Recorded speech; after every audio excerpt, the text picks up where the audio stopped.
उम्मती मायलूबी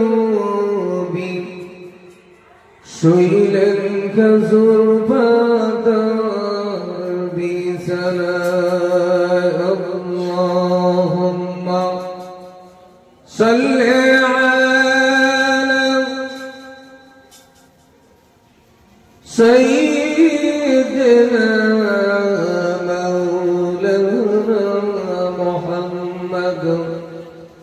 وعلى آل سيدنا مولانا محمد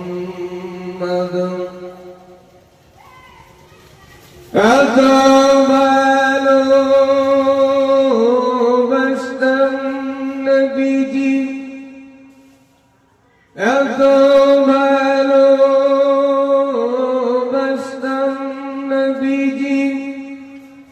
তোমায় চোখে দেখলাম না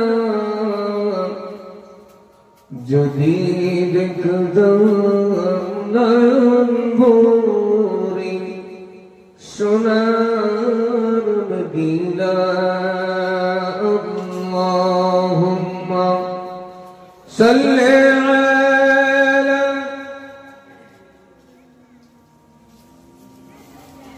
وعلى آل سيدنا مولانا محمد আমরা সকলে শুকরিয়া জ্ঞাপন করি সেই মহান প্রভুর দরবারে যিনি আমাদেরকে দুনিয়াবী সমস্ত কর্ম থেকে দূরে সরিয়ে পূর্ব পবিত্র মাহফিলে এসে বসার তৌফিক দান করেছে সেই মহান রব্বুল আলামিনের দরবারে শুকরিয়া জ্ঞাপন করি সকলে বলি আলহামদুলিল্লাহ তারই পরে জানাই তার প্রিয় হাবিব সরকার দো আলম সাইয়্যিদুল মুরসালিন রাহমাতাল লিল আলামিন যারা কিনা সৃষ্টি করলে কুল কায়নাত কিছুই সৃষ্টি করতেন না সে বিশ্ব নবী মুহাম্মদুর রাসূলুল্লাহ সাল্লাল্লাহু আলাইহি ওয়াসাল্লামের প্রতি জানাই লাখ লাখ দরুদ ও সালাম সকলে বলি সাল্লাল্লাহু আলাইহি ওয়াসাল্লাম ভাই বাবাজিরা সন্ধ্যা থেকে পর্যন্ত অনেক আলোচনা শুনেছেন আমি অধম গুনাহগার দুই এক কথা আলোচনা করব বাকি আল্লাহ পাকের মোবারক মর্জি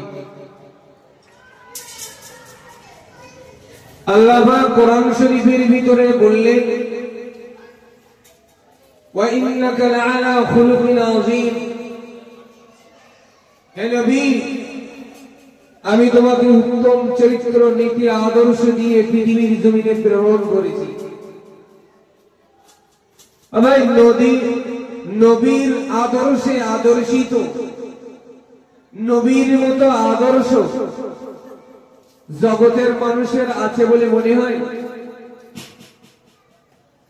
নবী পাক যে নীতি আদর্শ দেখিয়েছে এমন নীতি আদর্শ কোন নবীকে আল্লাহ দেয়নি আল্লাহ পাক প্রিয় নবী মুহাম্মদুর রাসূলুল্লাহ সাল্লাল্লাহু আলাইহি ওয়াসাল্লামকে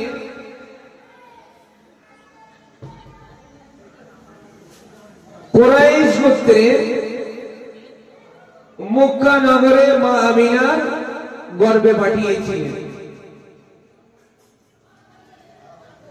আমরা সকলেই জানি নবী পাক সাল্লাল্লাহু আলাইহি ওয়াসাল্লাম পৃথিবীতে আসার পূর্বে মা আমিনার গর্ভ থেকে ভূমিষ্ঠ হওয়ার পূর্বে নবী মুহাম্মদুর রাসূলুল্লাহ সাল্লাল্লাহু আলাইহি ওয়াসাল্লামের পিতা দুনিয়া থেকে ইন্তেকাল হয়ে গিয়েছিল দুনিয়া থেকে চলে গিয়েছিলেন। নবী পাক মা আমিনার গর্ভে থেকে পৃথিবীর জমিনে ভূমিষ্ঠ হলেন। মা জননীর কাছে 6 বছর ছিলেন। 6 বছর পরে মা আমিনাও দুনিয়া থেকে ইন্তেকাল হয়ে গেলেন, দুনিয়া থেকে পর্দা নিলেন।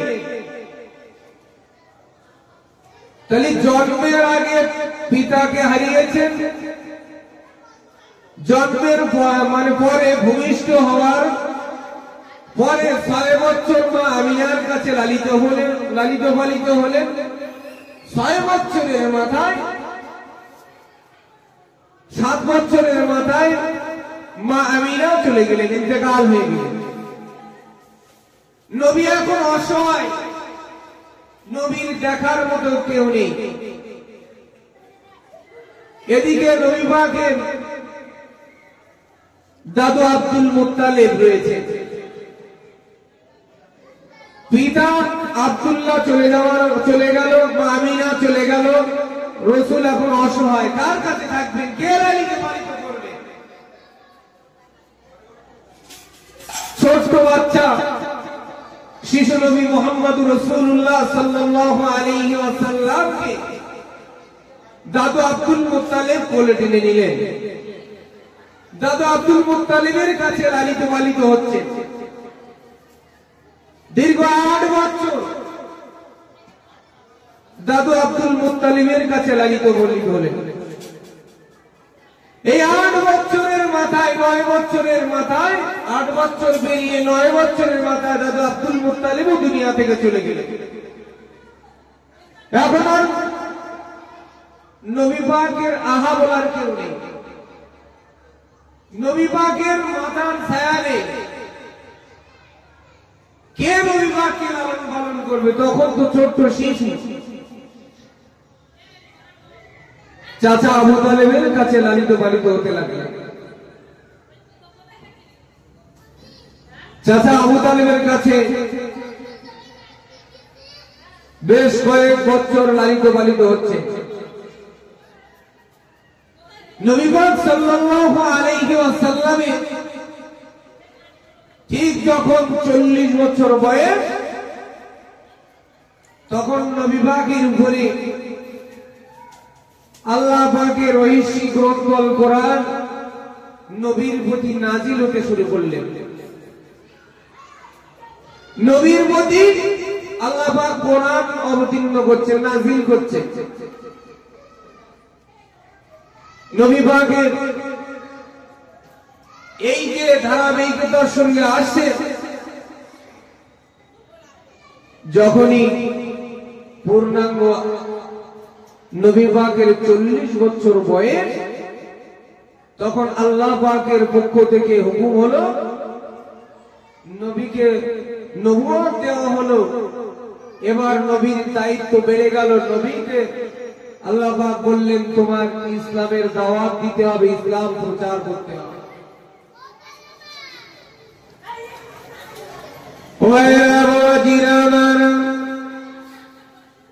দেখতে পাওয়া গেল প্রিয় নবী মুহাম্মদুর রাসূলুল্লাহ সাল্লাল্লাহু আলাইহি ওয়াসাল্লামের উপরে মহান আল্লাহ কোরআন নাযিল করতে শুরু করলেন। আল্লাহ পাক রব্বুল আলামিন নবীর প্রতি কোরআন নাযিল করলেন। রমজান মাসে নবীর উপরে কোরআন অবতীর্ণ করলেন। আল্লাহর নবী পৃথিবীর জমিনে আল্লাহ পাকের হুকুম মোতাবেক দ্বীন প্রচার করতে শুরু করলেন। নবী পাক ইসলাম প্রচার করতে শুরু করলেন। দয়ার নবী আমার ইসলামের দাওয়াত দিতে চলে গেলেন। এমন করে কুফারে কুরাইশ নবী পাকের ইসলাম প্রচার করাটা পছন্দ করলেন না। নবী পাকের ইসলাম প্রচার করা, এই ইসলামের দাওয়াত দেওয়া, কলেমার দাওয়াত দেওয়া, কিছু মানুষের পছন্দ হলো না, তারা বন্দী আনতে লাগলো, যুক্তি করতে লাগলো। আবু জেহেল, উতবা, সাইবা, উমর, আলী এরা ভাবলো যে মুহাম্মদ একা একা ইসলাম প্রচার করছেন, যদি মুহাম্মাদের এই ইসলাম প্রচারে যদি এরা সাড়া দেয় আমাদের দলে আর কেউ থাকবে না, মুহাম্মাদের ইসলাম প্রচার করতে দিলে হবে না, কলেমার দাওয়াত দিতে দিলে হবে না। ওরা চিন্তা করলো কিভাবে বন্ধ করা যায়।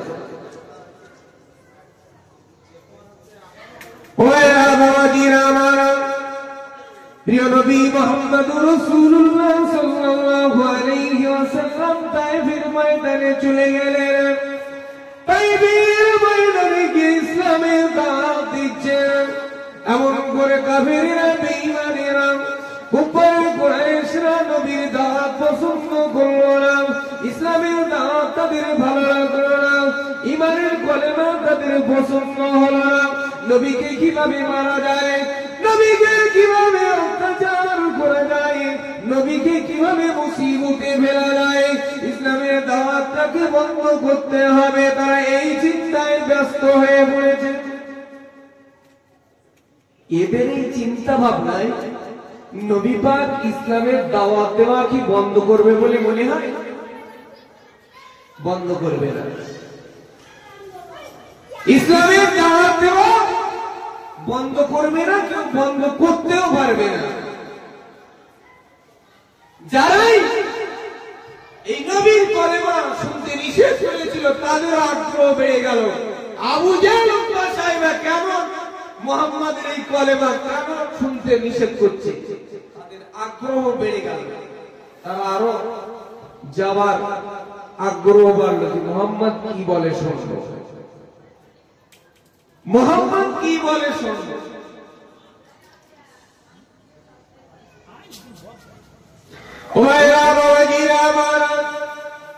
প্রিয় নবী মুহাম্মদুর রাসূলুল্লাহ সাল্লাল্লাহু আলাইহি ওয়াসাল্লাম তায়েফের ময়দানে যখন দাওয়াত দেওয়া শুরু করলেন, ইসলাম প্রচার করতে শুরু করেছিলেন, কলেমার দাওয়াত দিতে শুরু করলেন, এমন করে কুফারে কুরাইশরা, এমন করে কুফারে কুরাইশরা তারাও দলে দলে নবীর কাছে চলে আসলেন। এমন করে কিভাবে ইসলামের দাওয়াত দিচ্ছেন, দিনের কলেমা কিভাবে তেলাওয়াত করছিলেন, ইসলাম কিভাবে প্রচার করছেন, এই দেখার জন্য তারাও দলে দলে চলে আসলো।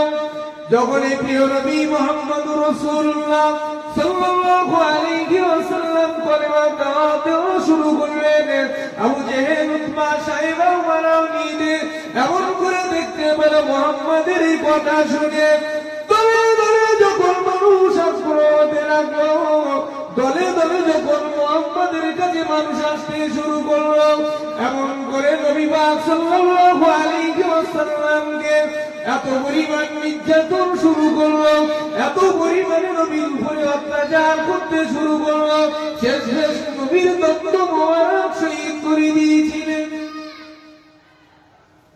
নবী পাকের দাঁত শহীদ করে দিয়েছিলেন।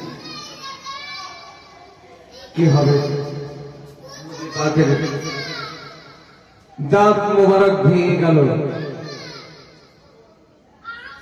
3 জায়গায় 5 জায়গায় জিবরাইল ফেরেশতা সব থেকে দ্রুতগামী এসেছিলেন। 5 জায়গায় জিবরাইল ফেরেশতা সব থেকে দ্রুতগামী এসেছিলেন। আর 1 নম্বর হলো এটাই, প্রিয় নবী মুহাম্মদুর রাসূলুল্লাহ সাল্লাল্লাহু আলাইহি ওয়াসাল্লামকে তায়েফের ময়দানে যখনই দন্ত মোবারক শহীদ করে দিয়েছিলেন, কাফিররা, বেঈমানেরা নবীর উপরে জুলুম করতে শুরু করেছে। এমন করে নবীর উপরে যখন তারা অত্যাচার করতে শুরু করলো, নবীকে যখন মারধর করতে শুরু করলো, দেখতে পাওয়া গেল নবী পাকের দন্ত মোবারক শহীদ হয়ে গিয়েছে। এমন করে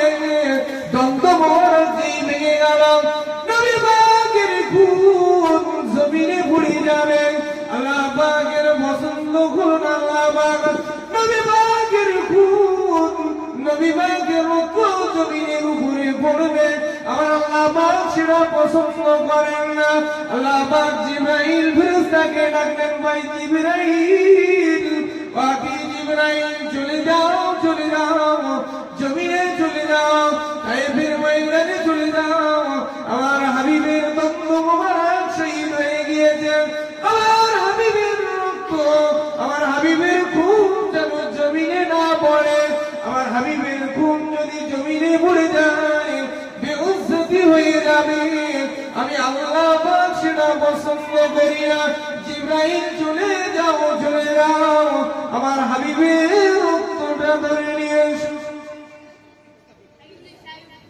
সব থেকে দ্রুতগামী জিবরাইল ফেরেশতা তায়েফের ময়দানে এসেছিলেন যখন আল্লাহ রাসূলের দন্ত মোবারক শহীদ হয়েছিল যেন আমার হাবিবের রক্ত জমিনে না পড়ে আমার হাবিব বেউজ্জতি হয়ে যাবে আমি আল্লাহ এটা পছন্দ করি না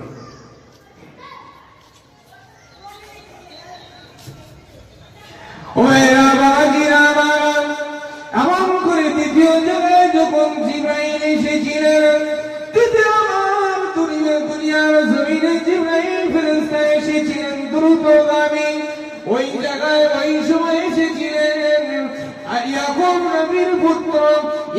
নবীর পুত্র ইউসুফ আলাইহিস সালামকে 10 ভাই মিলে যখন কুয়ায় নিক্ষেপ করেছিলেন যখনই কুয়ায় ফেলেছিলেন 10 ভাই মিলে ইউসুফ নবীকে কুয়ায় নিক্ষেপ করবে ওই সময় আমার আল্লাহ পাক জিবরাইল ফেরেশতাকে ডেকে বলেছিলেন আমার ফেরেশতা যাও জমিনে চলে যাও আমার ইউসুফ বেউজ্জতি হয়ে যাবে আমার ইউসুফ কুয়ার ভিতরে পড়ে ডুবে মারা যাবে আমি আল্লাহ পছন্দ করি না জিবরাইল তুমি চলে যাও আমার ইউসুফের জন্য বাঁচার জন্য নাজাতের জন্য একটা ওসিলা করে এসো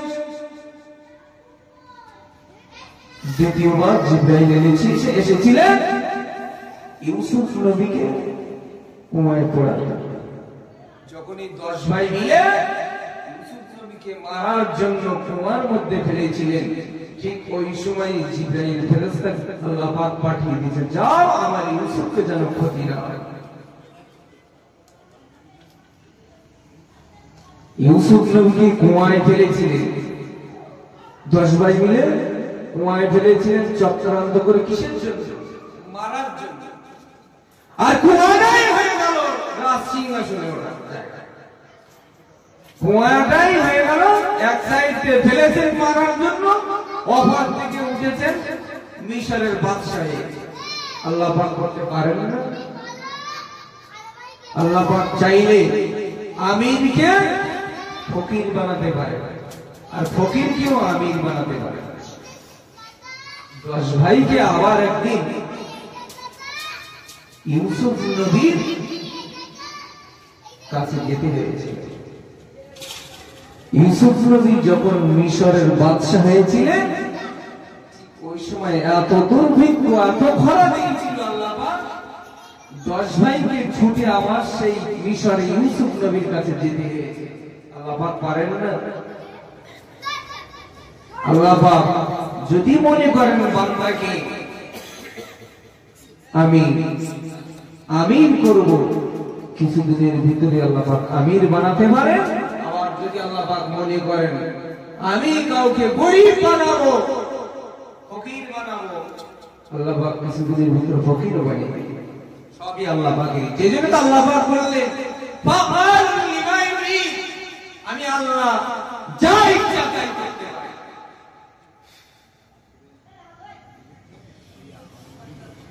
ওরা বাবা জিরামান বলার উদ্দেশ্য আমার এটা নয় জিবরাইল আলাইহিস সালাতু ওয়াস সালাম পৃথিবীর জমিনে বারবার এসেছিলেন খুব দ্রুতগামী ভাইরা বাবা জিরামান আমি যে কথা বলতে এসেছি নবী পাক সাল্লাল্লাহু আলাইহি ওয়াসাল্লামকে তায়েফের ময়দানে দন্ত মোবারক শহীদ করেছিলেন আল্লাহ পাকের হাবিবের রক্ত জমিনে পড়বে আল্লাহ পাক পছন্দ করেন না। গোড়া ভুলে গেলে হবে। ইসলামের দাওয়াত দিতে গিয়ে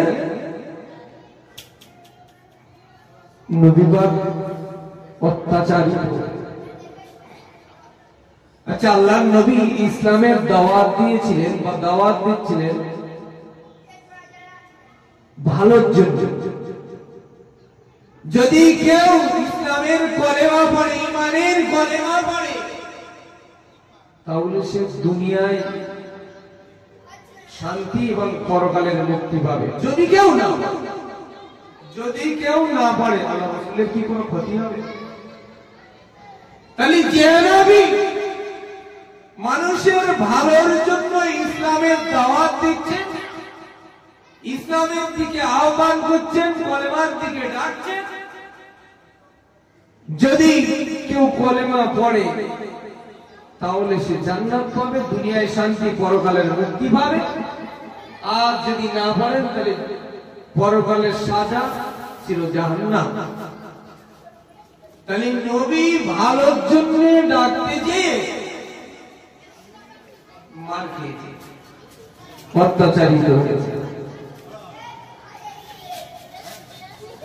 নবী আল্লাহর রাসূল বললেন, হায়াতে খায়রুল লাকুম ওয়াফাতে খায়রুল লাকুম। আল্লাহর নবী যদি বেঁচে থাকেন তাও আমাদের জন্য কল্যাণ, তিনি ইন্তেকাল হয়ে গেছেন এটাও আমাদের জন্য কল্যাণ। আমরা বলি সচরাচর আমরা মারা গেলে কি হয়, বলে ও মরে গেছে মানে শেষে।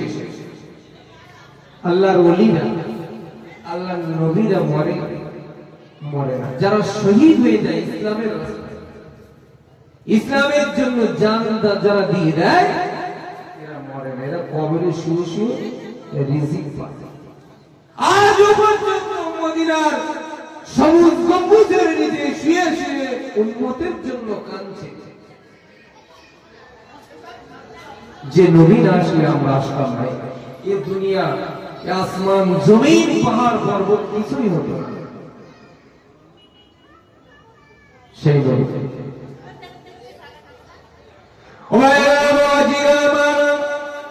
আল্লাহ পাক কোরআন শরীফের ভিতরে বলেন, মাইয়ুতি'র রাসূল ফাকাদ আতা আল্লাহ ওয়া মা আল্লাহ পাকের বান্দা বান্দি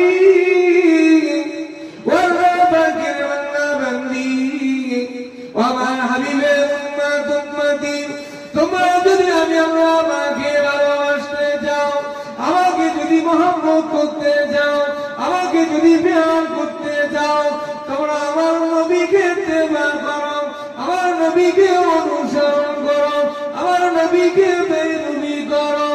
যে ব্যক্তি আমার নবীকে ইত্তেবা করবে, অনুসরণ করবে, বেরুবি করবে, আমার নবীকে ভালোবাসবে, সে ব্যক্তি যেন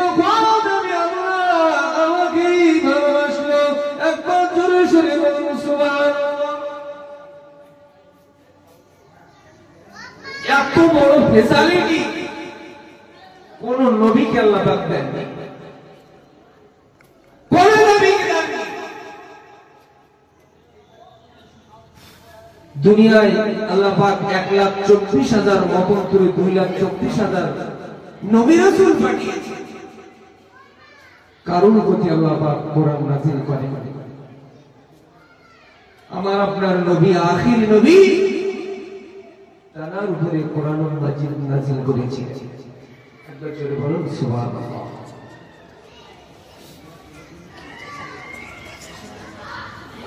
একে একে বহু নবী এসেছে। আদম আলাইহিস সালাম এসেছে, নূহ আলাইহিস সালাম এসেছে, মুসা নবী এসেছে, ইব্রাহিম নবী এসেছে, ঈসা নবী এসেছে। কারোর প্রতি আল্লাহ পাক কোরআন নাযিল করেন। নবীরা এসেছে, নবী 4 জন নবী, নবীর প্রতি আল্লাহ পাক আসমানী কিতাব নাযিল করেছিলেন। তাওরাত কিতাব মুসা নবীর প্রতি নাযিল করেছিলেন, জবুর কিতাব দাউদ নবীর প্রতি নাযিল করেছিলেন। ইনজিল কিতাব ঈসা নবীর প্রতি আল্লাহ পাক নাযিল করেছিলেন। কোরআনুল মাজিদ আমাদের নবীর উপর নাযিল করেছিলেন। একবার জোরে বলুন সুবহানাল্লাহ।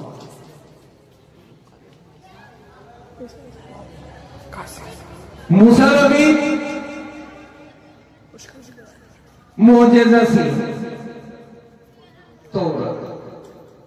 মুসা নবীর প্রতি তাওরাত কিতাব নাযিল হয়েছিল। মুসা নবীর মুজিজা ছিল লাঠি। হিয়াসা কোরআনে এসেছে লাঠি।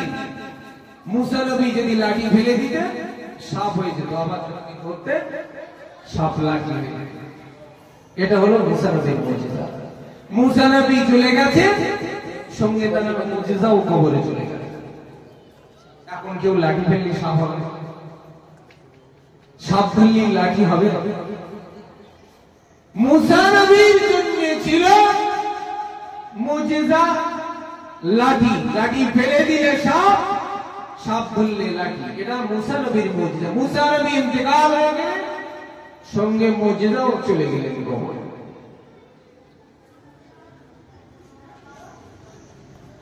দাউদ নবীর মুজিজা ছিল লোহা। লোহা লোহা হাত দিয়ে ধরতেন, কাদার মতন গলে যেতেন।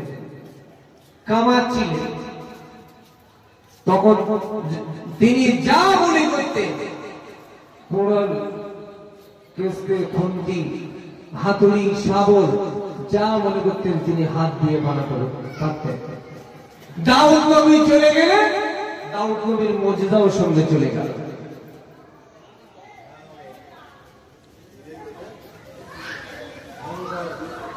এমন করে সব নবীর উপরে একটা একটা মুজিজা সাইবা দিয়েছিল। নবীরাও চলে গেলেন, ওটাও চলে গেলেন। আল্লাহ পাকের শুকরিয়া আদায় করি। আল্লাহ পাক আমাদের নবীর উপরে কোরআন মাজিদ নাযিল করেছিলেন, এটা হলো সবথেকে বড় মুজিজা। নবী চলে গেছেন, আজও পর্যন্ত সেই মুজিজা রয়ে গেছে, আর কিয়ামত পর্যন্ত এই মুজিজা থাকবে। একবার জোরে বলুন সুবহানাল্লাহ। সব নবীরা এসেছে, নবীদের মুজিজাও চলে গেছে। নবীরা এসেছে, ইন্তেকাল হয়ে গেছে, নবীরা ইন্তেকাল হয়ে গেছে, সঙ্গে মুজিজাও ইন্তেকাল হয়ে গেছে। কিন্তু ব্যতিক্রম আমাদের নবী এসেছে, নবী ইন্তেকাল হয়ে গেছেন, দুনিয়া থেকে পর্দা নিয়েছে, কিন্তু নবীর মুজিজা আজ পর্যন্ত অক্ষত আছে, আর কিয়ামত পর্যন্ত অক্ষত থাকবে।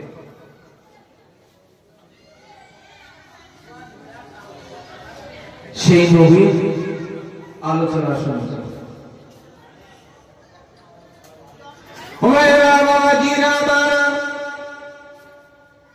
নবী পাক সাল্লাল্লাহু আলাইহি ওয়াসাল্লাম মা আমিনার গর্ভ থেকে যখন দুনিয়ার জমিনে ভূমিষ্ঠ হয়েছিলেন, মা আমিনার গর্ভ থেকে যখন পৃথিবীর জমিনে এসেছিলেন, নবী পাক সাল্লাল্লাহু আলাইহি ওয়াসাল্লামকে আমিনার গর্ভ থেকে পৃথিবীতে প্রেরণ করেছেন।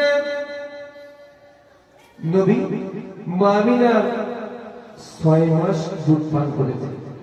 6 মাস।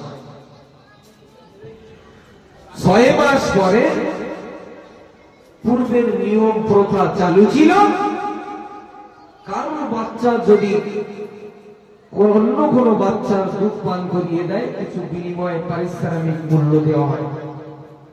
এই নিয়ম, এই প্রথা চালু ছিল।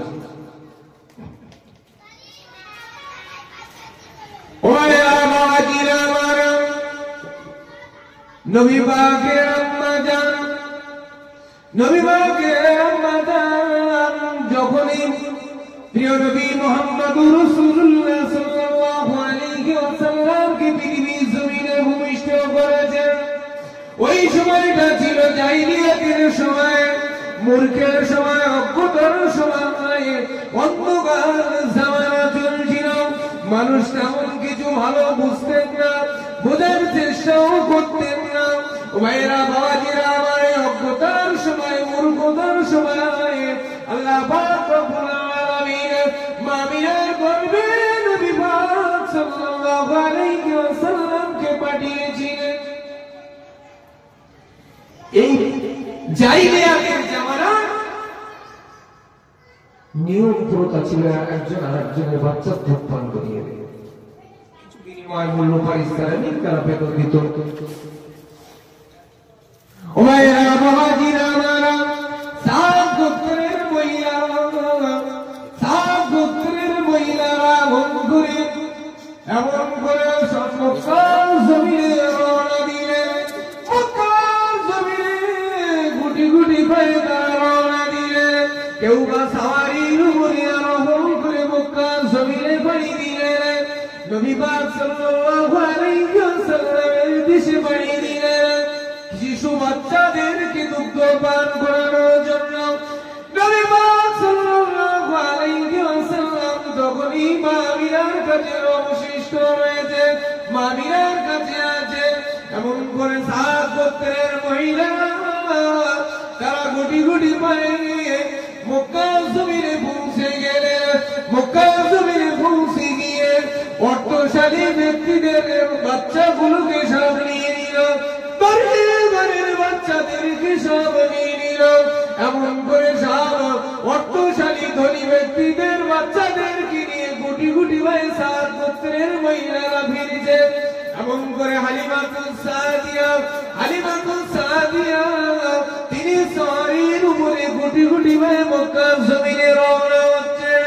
দেখতে পাবেন অন্যান্য মহিলারা তারা মক্কার জমিনে অর্থশালী ধনী ব্যক্তিদের ঘরের বাচ্চাগুলো নিয়ে ফিরে চলে আসে।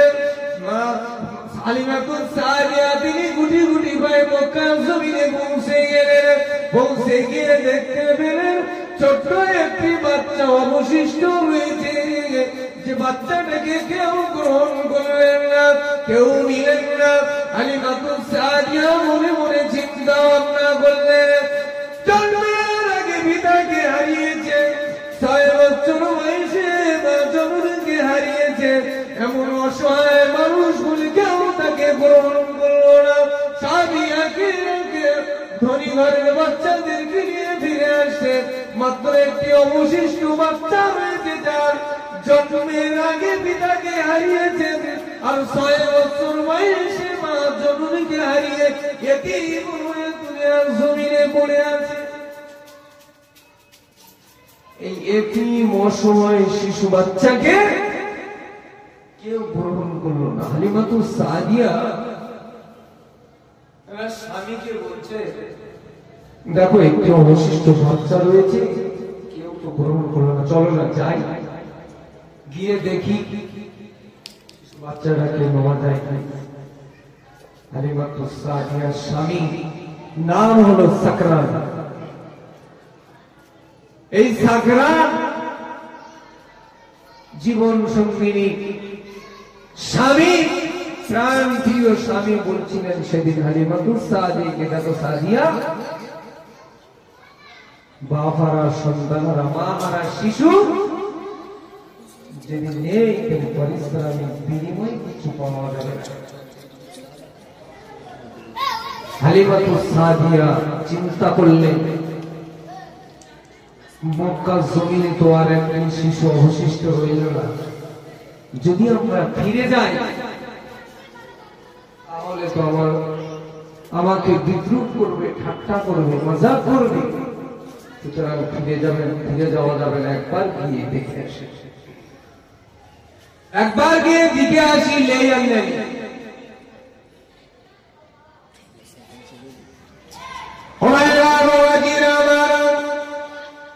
বর্ণনা এসেছে, হালিমাতুস সাদিয়া তিনি বর্ণনা করেন, যখনই আমি গুটি গুটি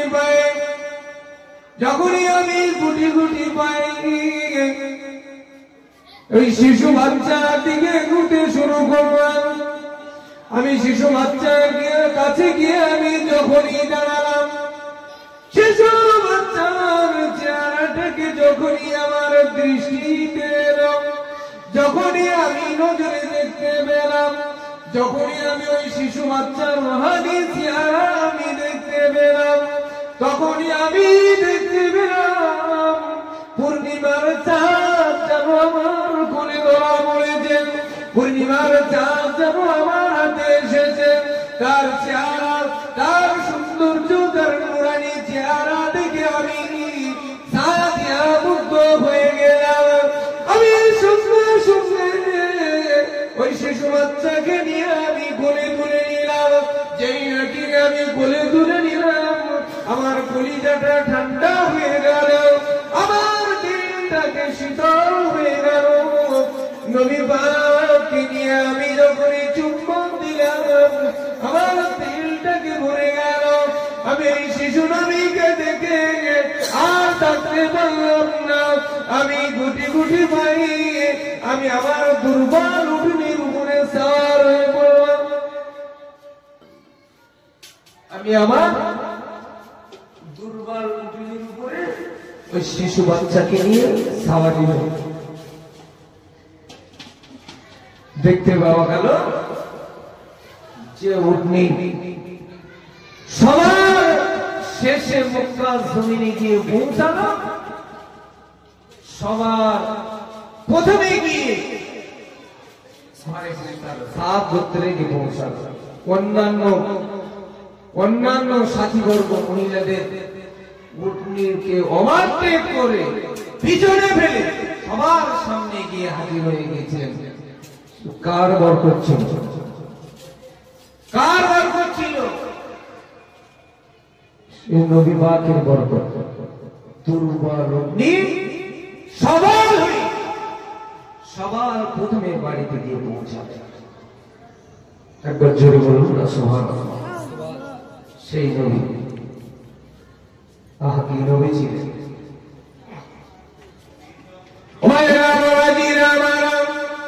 হাদিস শরীফের ভিতরে এসেছে, হালিমাতুস সাদিয়া প্রিয় নবী মুহাম্মদুর রাসূলুল্লাহ সাল্লাল্লাহু আলাইহি ওয়াসাল্লামকে নিয়ে যখনই তিনি ঘরে পৌঁছালেন, যখনই তিনি সাত গোত্রে পৌঁছালেন, এমন করে দেখতে পাওয়া গেল ঘরে প্রকাশ পেতে লাগলো।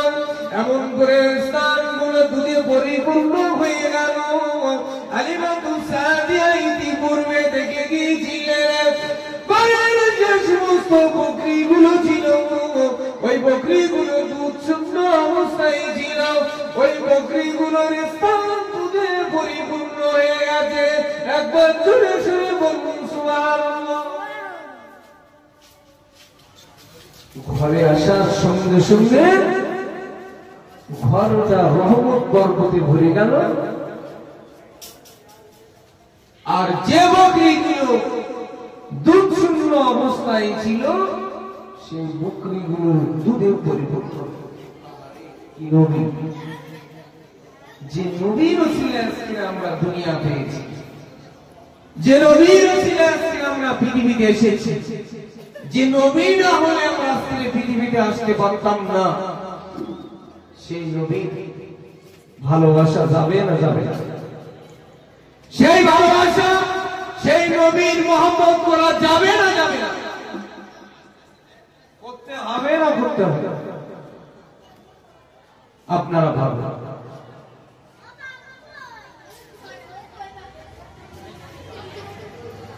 বাবা, আল্লাহ পাক যে কটা দিন বাঁচিয়ে রেখেছেন, সঠিক পথে চলুন। মানুষের হায়াত কমে যায়, হায়াত বাড়ে না। আল্লাহ পাক একটা নির্ধারিত নির্দিষ্ট সময় দিয়ে পৃথিবীতে পাঠিয়েছেন। নবীকে ভালোবাসা, নবী রেখে যাওয়া বাণী হাদিস মানুষ ফলো করুন। আল্লাহ পাকের বাণী কোরআন মাজিদ মোতাবেক জীবন যাপন করুন। আমাদের হায়াত কিন্তু বাড়ছে না, কমে যাচ্ছে। আমরা এখন শেষ জামানার উম্মত। আমরা 100 বছর হারলি জোর বাঁচি, 60 বছর 100 এর বেশি নয়। যদি 100 বছর আপনি ধরে নেন, এই 100 বছরে আস্তে আস্তে আস্তে আস্তে আপনার বয়সটা কমছে, বাড়ছে না। সুতরাং জন্ম যে কালে হয়েছে, মৃত্যু একদিন অনিবার্য। তাই মৃত্যুর পূর্বে পূর্বে পরকালের পথেও সঞ্চয় করতে হবে। দেখেন সেখানে কেউ কিন্তু ছাড় পাবে, চুলচেরা বিচার হবে, সূক্ষ্ম সূক্ষ্ম বিচার হবে, কেউ ছাড় পাবে, কেউ সেদিন ছাড় পাবেন না। সকলের দরুশে পড়েন আল্লাহুম্মা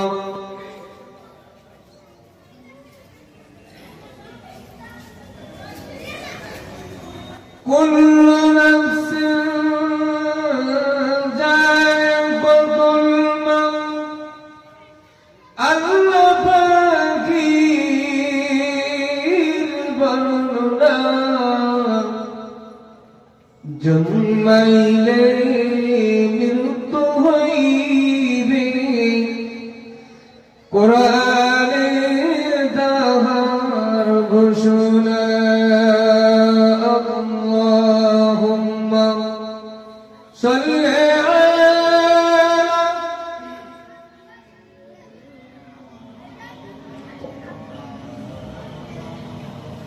ওয়া আলা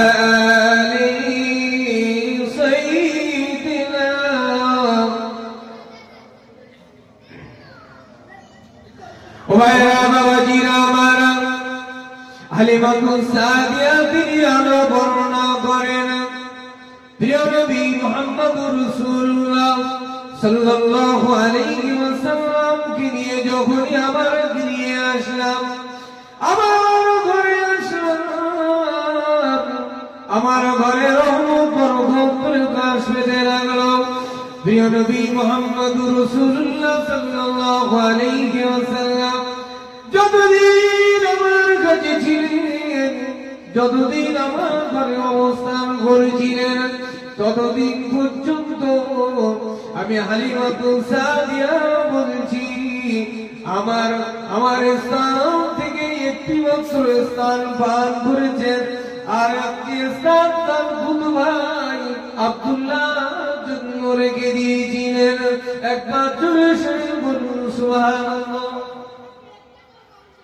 নবী হওয়ার জন্য এটাই যথেষ্ট, জ্বলন্ত প্রমাণ। যতদিন পর্যন্ত হালিমাতুস সাদিয়া গিয়েছিলেন, ততদিন পর্যন্ত একটি মাত্র স্থান পান করেছে, অপরটি তার দুধ ভাই আব্দুল্লাহর জন্য রেখে দিয়েছিলেন। ন্যায় বলে চরম দৃষ্টান্ত দিল। একজন নবীর জন্য এটাই যথেষ্ট, একজন নবীর জন্য এটাই যথেষ্ট।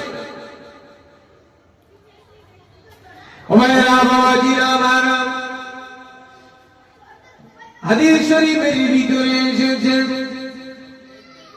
হযরত আব্বাস বিন আব্দুল মুত্তালিব তিনি বর্ণনা করেন, হযরত আব্বাস বিন আব্দুল মুত্তালিব তিনি বর্ণনা করেন, আমি নবী পাককে দেখেছি শিশু অবস্থায় প্রিয় নবী মুহাম্মদুর রাসূলুল্লাহ সাল্লাল্লাহু আলাইহি ওয়াসাল্লাম যখনই আঙ্গুল দিয়ে চন্দ্রকে ইশারা করেছিলেন, আঙ্গুল যেদিকে ঘোরাচ্ছিলেন ফিরাচ্ছিলেন, ঠিক সেই মোতাবেক চন্দ্র আসা যাওয়া করেছিল।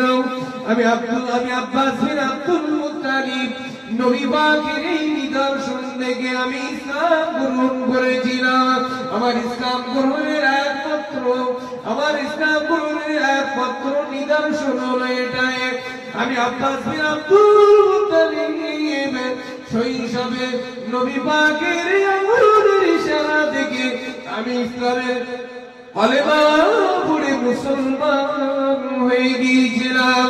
একবার জোরে সরে বলুন সুবহানাল্লাহ। আমার আপনার নবী সবার শেষে এসেছে, কিন্তু সবার পূর্বে আমার আল্লাহ পাক নবী পাকের নূরকে পয়দা করেছে। নবী পাককে সবার প্রথমে আমার আল্লাহ পাক, আমরা জানি নবী পাক সবার শেষে এসেছে, কিন্তু না, আসলে নবী পাকের নূরকে সর্বপ্রথম সৃষ্টি করেছিলেন। একবার জোরে বলুন না সুবহানাল্লাহ। কি নবী ছিলেন? নবী পাক কেমন ছিলেন? নবী পাকের নীতি আদর্শ, তার আখলাক চরিত্র হাজারো হাজারো, গোটা রাত এক এক করে বলায় তবুও শেষ করা যাবে। আল্লাহ পাক বললেন, আমার নবী এই গোটা জীবনটাকে 63 বছরের জিন্দেগিটাকে যদি তোমরা আলোচনা করো, আলোচনা করে শেষ করতে পারো না। নবী পাকের গোটা জীবনটাকে আল্লাহ পাক কোরআন বানিয়ে দিয়েছে। এই গোটা কোরআনটাই যদি তোমরা ফলো করো, একদিন কামিয়াবি হতে পারবে। কেমন নবী ছিলেন একটু বলি, না বললে বুঝতে পারবে না।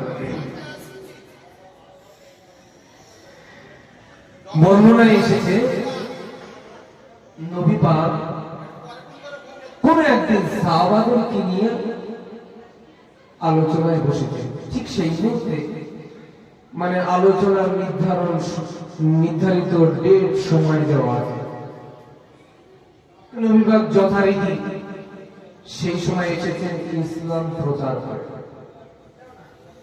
তখন তার এমন গাড়ি ঘোড়া ছিল না, পায়ে হেঁটে উটের উপরে সওয়ারি হয়ে ইসলামের দাওয়াত দিয়ে যথারীতি আল্লাহর রাসূল ইসলামের দাওয়াত দিয়ে সেই মজলিসে মাশওয়ারা করে বলে চলে এসেছে। আরো সময় আছে, অনেক সময় নবী পাক আলোচনা করতেন, সাহাবাদেরকে নিয়ে বৈঠকে বসতেন, আলোচনা করতেন। ওই সাহাবাটাও রাসূলের পাশাপাশি থাকতেন।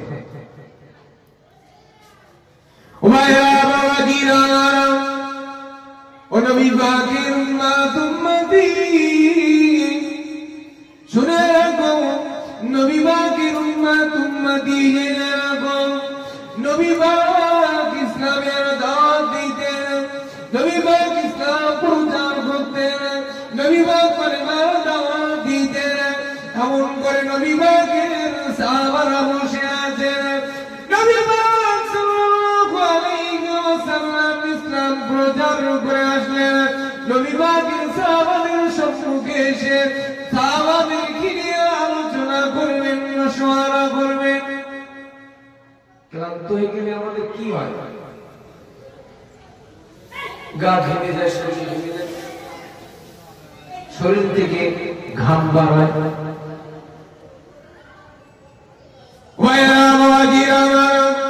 বর্ণনায় এসেছে, নবী আমার যখন ইসলামের দাওয়াত দিতেন, ইসলাম প্রচার করতেন, ইসলাম প্রচার করে যখনই ঘরে ফিরতেন, এমন করে নবী পাক ঘেমে যেতেন। নবী পাকের জিসম মুবারক থেকে ঘাম নির্গত হতো, নবী পাকের শরীর থেকে ঘাম বার হতো। এমন করে নবী পাকের সাহাবা উম্মে সুলাইম বিনতে মারহাম, বর্ণনায় এসেছে নবী পাকের সাহাবা উম্মে সুলাইম বিনতে মারহাম, এই উম্মে সুলাইম বিনতে মারহাম নবী পাকের বিশিষ্ট সাহাবা। এই সাহাবা রাসূলের জিসম মুবারক থেকে, রাসূলের শরীর মুবারক থেকে ঘাম নির্গত ঘামগুলোকে তিনি ধরে ধরে নিয়ে শিশিরের ভিতরে আবদ্ধ করে রাখতেন। হাদিসের ভিতরে এসেছে, বর্ণনার ভিতরে পাওয়া যায়, নবী পাকের সাহাবা উম্মে সুলাইম বিনতে মারহাম বলছেন, যখনই আমি কোন অনুষ্ঠানে যেতাম, যখনই আমি কোন জায়গায় যেতাম, নবী পাকের জিসম মুবারক থেকে যে ঘাম নির্গত হয়েছিল, নবী পাকের জিসম মুবারক থেকে যে ঘাম বার হয়েছিল, এই ঘামগুলো আমি সংগ্রহ করে শিশিরে রেখে দিতাম। যখনই কোথাও যেতাম, তখন ওই ঘামগুলো আমি আতর হিসেবে, সুগন্ধ হিসেবে ব্যবহার করে যেতাম। ভাই, ও ভাই সুলাইম বিনতে মালহাম, তুমি এত সুন্দর সুগন্ধি, এত সুন্দর সুবাস, এত আতর, এত সুবাস, এত সুগন্ধি আতর তুমি কোথা থেকে পেয়েছো? উম্মে সুলাইম বিনতে মালহাম সেদিন বলেছিলেন, আমার সাথী ভাইরা, আমি নবী পাকের জিসম মুবারক থেকে, শরীর মুবারক থেকে যে ঘামগুলো নির্গত হতো, ওই ঘামগুলো আমি শিশিরে ভরে রেখে দিতাম। যখনই কোনো জায়গায় আমি যেতাম, অনুষ্ঠানে যেতাম, তখন ওই ঘামগুলো আমি আতর হিসেবে ব্যবহার করতাম। একবার জোরে বলুন সুবহানাল্লাহ। কি নবী ছিলেন? আমাদের গায়ের ঘাম যদি কেউ শিশিরে করে ধরে রেখে দেয়, আর কেউ যদি মাকে দুদিন পরে ওই 8 সপ্তাহ পাশে দেওয়া যাবে। নবী পাকের ঘাম শিশিরে করে ধরে রেখে যখন কোনো অনুষ্ঠান বাড়ি যেতে, তখন ওই ঘাম আতর হিসেবে ব্যবহার করে যেতেন। সাহাবা অন্যান্য সাথীরা জিজ্ঞাসা করত, তুমি এত সুগন্ধি, এত সুবাস কোথায় পেয়েছো? উনি বললেন, আল্লাহর রাসূলের জিসম মোবারক, শরীর মোবারক থেকে যে ঘাম নির্গত, সেই ঘামগুলো আমি ধরে ধরে রেখে দিতাম। এই রাসূলের জিসম মোবারকের ঘামগুলোকে আমি আতর হিসেবে ব্যবহার করছি। কি নবী ছিলেন বাবা! যে নবীর ঘাম এত সুগন্ধি আতর, সেই নবীর বাকি জীবনগুলো কেমন হবে একটু ভাববার বিষয়।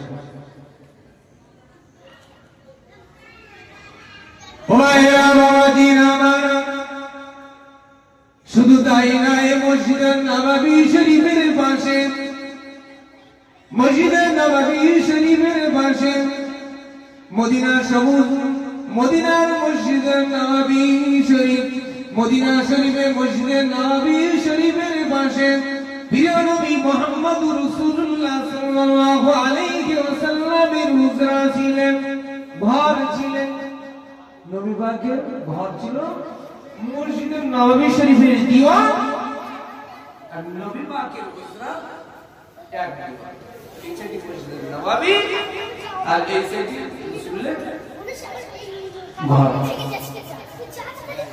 ও ভাইরা বাবাজিরা আমার, রাসূলের শেষ সময়ে, শেষ বয়সে নবী পাক যখন অসুস্থ হয়ে পড়লেন, নবী পাক যখন অসুস্থ হয়ে পড়লেন, বিমারি হয়ে পড়লেন, এমন করে আল্লাহর রাসূল উঠতে পারছেন না, আল্লাহর রাসূল হাঁটতে পারছেন না, এমন করে নবী পাক সাল্লাল্লাহু আলাইহি ওয়াসাল্লাম পেশাব করতেন।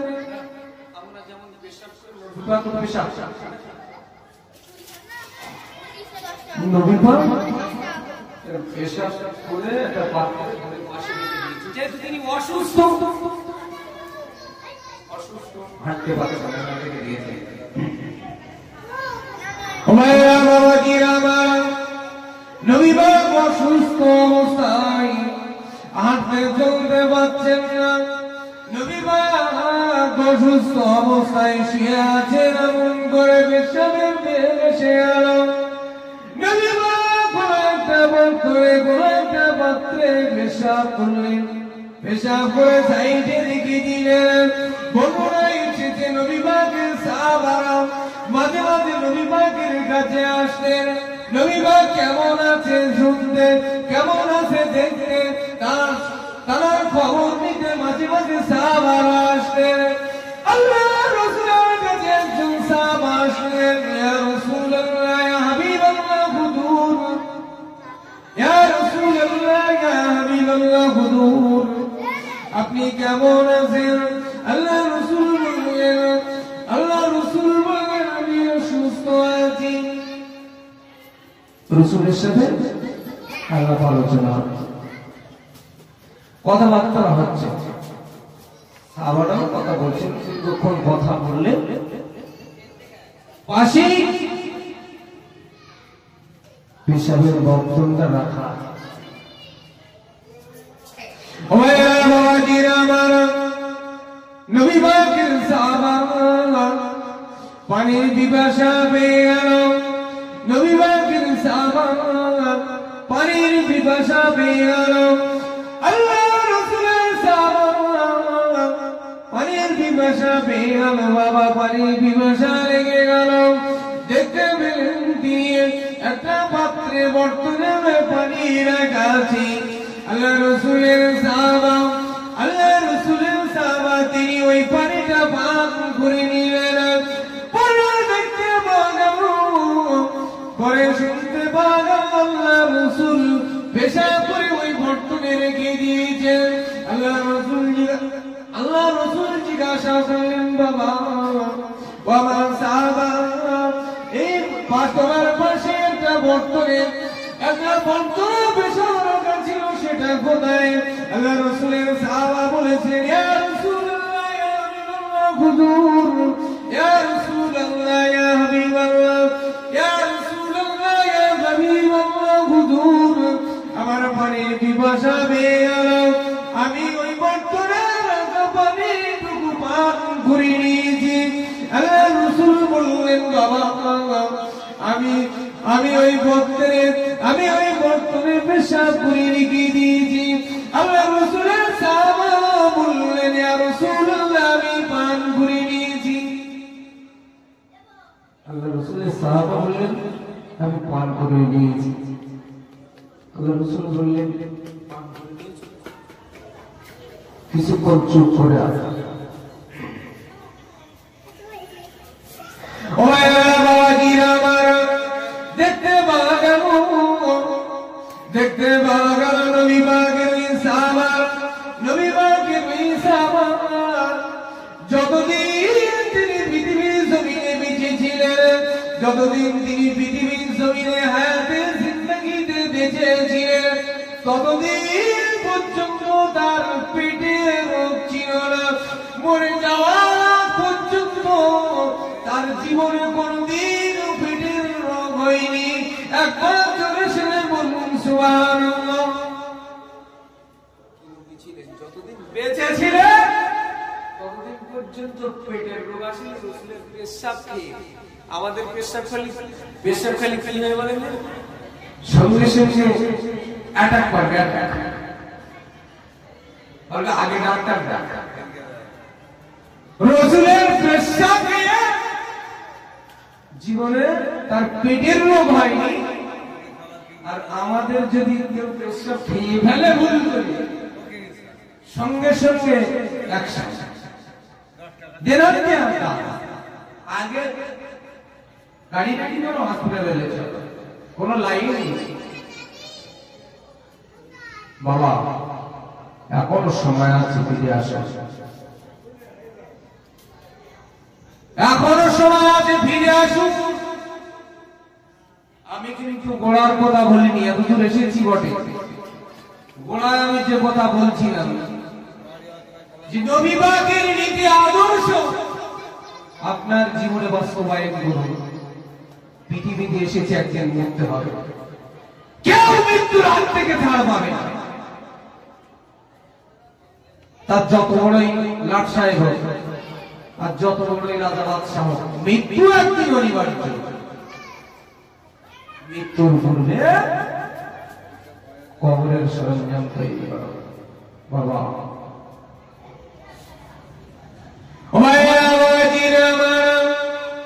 আল্লাহ পাক রব্বুল আলামিন কোরআন শরীফের ভিতরে বলেছেন, কুল্লু ইনসানিন আলজামনাহু তায়রাহু ফি উনুকি।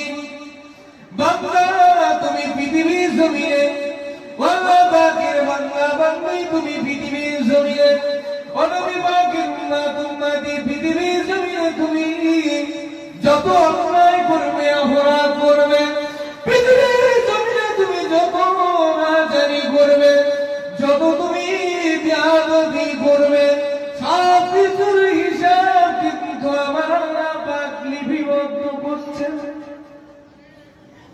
আমার আপনার কাঁধের উপরে দুজন ফেরেশতা নিযুক্ত করে রেখেছে। কিরামান কাতিবিন, নেকি আর বদি উভয়টা নেকি।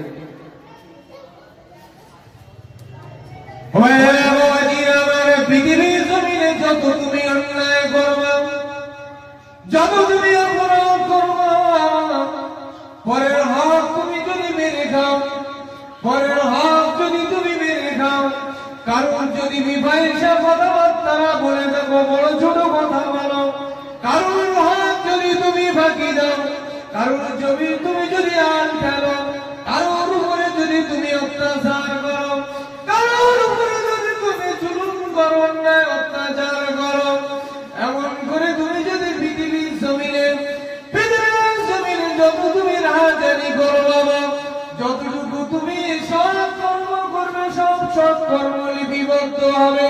পৃথিবীর জমিনে যত তুমি নাফরমানি করবে সব কর্ম কিন্তু লিপিবদ্ধ হবে। আল্লাহ পাক বললেন, কুল্লু ইনসানিন আলজামনাহু তায়রাহু ফি উনুকি। আমার ফেরেশতা দায় লিপিবদ্ধ করছে, একজন ফেরেশতা নেকির কাজগুলো লিখছে, একজন ফেরেশতা নেকির কাজগুলো লিপিবদ্ধ করছে, আর একজন ফেরেশতা গুনার কাজ লিপিবদ্ধ করছে। এই আপনার জিন্দেগীর নেকি বুঝিগুলোকে আপনার বই আকারে পুস্তক আকারে লিখে আপনার গলায় ঝুলিয়ে দেওয়া। এই নেকি আর বদি, গুনাহ আর সৎ, আমলে সালেহ আর গুনাহ, এই দুটো ফেরেশতা কিন্তু লিখছেন। নেকির কাজ জানেন কাদের ফেরেশতা কিরামান, বা কাদের ফেরেশতা কাতিবিন, গুনাহ কাতিবিন। এরা দুজনের কাজ হলো যতদিন তুমি বাঁচবে ততদিন শুধু নেকি আর বদি লিখবে, লিখে লিখে লিখে লিখে লিখে খাতা লিখবে, দে গলায় মালা দেবে, যা চলে যা, পরে দেখা যাবে।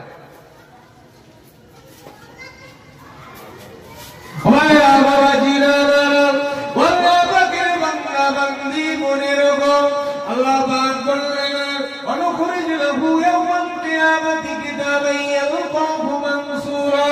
কিয়ামতের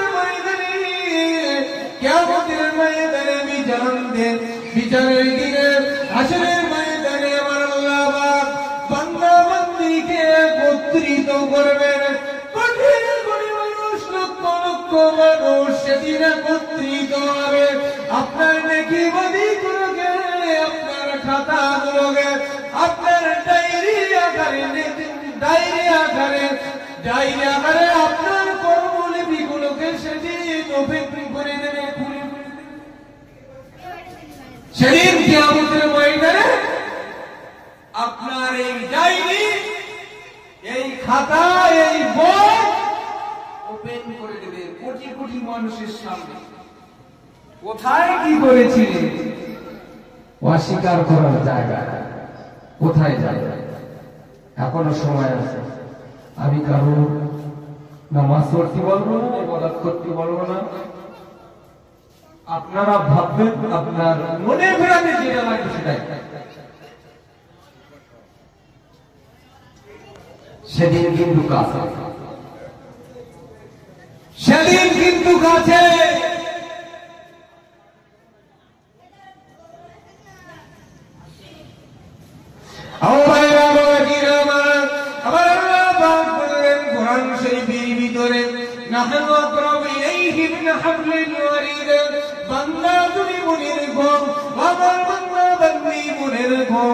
যতই তোমরা অপরাধ করো, যতই তোমরা গুনার কাজ করো, যত তোমরা নেকি করো, যত আমল করো, সব কিছু আমি আল্লাহ দেখতে পাই, সব কিছু আমি আল্লাহ শুনতে পাই। কারণ আমি আল্লাহ তোমার ঘরের শিরার দিকে নিকটবর্তী আছি। কোথায় যাবে? বাড়ি ঘরের ভিতরে শুয়ে দরজা দিয়ে কোনায় বালিশি হেলাতে হেলাতে ফোন দেখেছিলে, কতক্ষণ দেখেছিলে, কি দেখেছিলে, কোন সময় দেখেছিলে, লোড আছে কিন্তু মাছ যাবে না, ফসকাবে না, একটা পাও ঘাড়ে উড়ে যাবে। আল্লাহ বলছেন, আমি তোমার ঘাড়ের শিরার ভিতরে নিকটবর্তী আছে। জানেন না, শোনেন না, দেখতে পান না, বুঝতে পারেন না? আমার আল্লাহ বাকি আমার আপনার মতো নাকি? কোন জায়গায়, কোনখানে, কোথায়, কেমন অবস্থায়, কি ব্যবহার করেছেন, কি আচার করেছেন, কি কথা বলেছেন, সব কিন্তু আমার আল্লাহ পাক নোট করে রেখেছেন। মনে রাখবেন,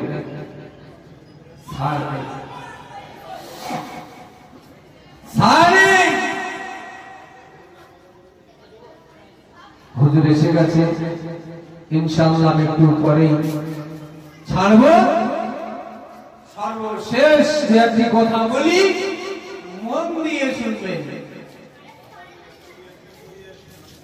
কারো কিন্তু ছাড় নেই। এখনো সময় আছে নামাজ পড়ব।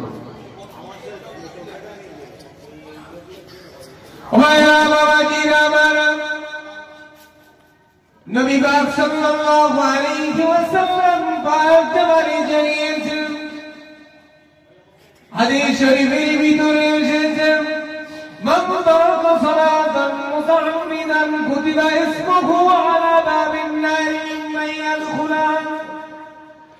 ওয়ালা বাকির বান্দা বান্দি, নবী পাকের উম্মতি মনে রাখো, তোমরা যদি ইচ্ছাকৃত ভাবে, তোমরা যদি অশ্লীল ভাবে, তোমরা যদি ইচ্ছাকৃত ভাবে, তোমরা যদি নামাজকে বড় করো, নামাজকে ছেড়ে দাও, রাসূলুল্লাহ জানিয়েছেন, কুতিবা ইসমুহু আলা বাবিন নার মিম্মান ইয়াদখুলান, তোমার নামকে জাহান্নামের দরজার উপরে লিপিবদ্ধ করা হবে। তুমি আল্লাহ পাকের বান্দা বান্দি হও, তুমি নবী পাকের উম্মতি হও। তোমার কর্মে যদি নামাজকে যদি ছেড়ে গেছে, নামাজ যদি তুমি ছেড়ে দাও বাবা, তোমার নামটাকে সঙ্গে সঙ্গে জাহান্নামের দরজার উপরে লিপিবদ্ধ করা হবে। আল্লাহ পাকের মালায়েকা ফেরেশতাদেরকে বলবেন, ওয়া মালায়েকা ফেরেশতা তোমরা যাও জাহান্নামের কাছে চলে যাও, জাহান্নামের দরজার উপরে আমার কোন বান্দা বান্দির নাম লিপিবদ্ধ করা আছে দেখে এসো। আল্লাহ পাকের মালায়েকা ফেরেশতারা চলে আসবেন, মালায়েকা ফেরেশতারা দেখে গিয়ে বলবেন, আল্লাহ পাক, আল্লাহ পাক, তোমার অমুক বান্দা, তোমার অমুক বান্দির নাম জাহান্নামের দরজার উপরে লিপিবদ্ধ করা আছে। আল্লাহ পাকের ফেরেশতাদেরকে হুকুম করবেন, বাবা ফেরেশতারা যাও যাও, তোমরা আমার এই বান্দা বান্দিকে পায়ে বেড়ি পরিয়ে টানতে টানতে আমার জাহান্নামের ভিতরে নিক্ষেপ করে দাও। নামাজ পড়বে কি পড়বে? নামাজ পড়বে কি পড়বে না তোমাদের ব্যাপার। যদি পায়ে বেড়ি পরিয়ে টানতে টানতে জাহান্নামে না যেতে হয় সেরকম কাজ করবে।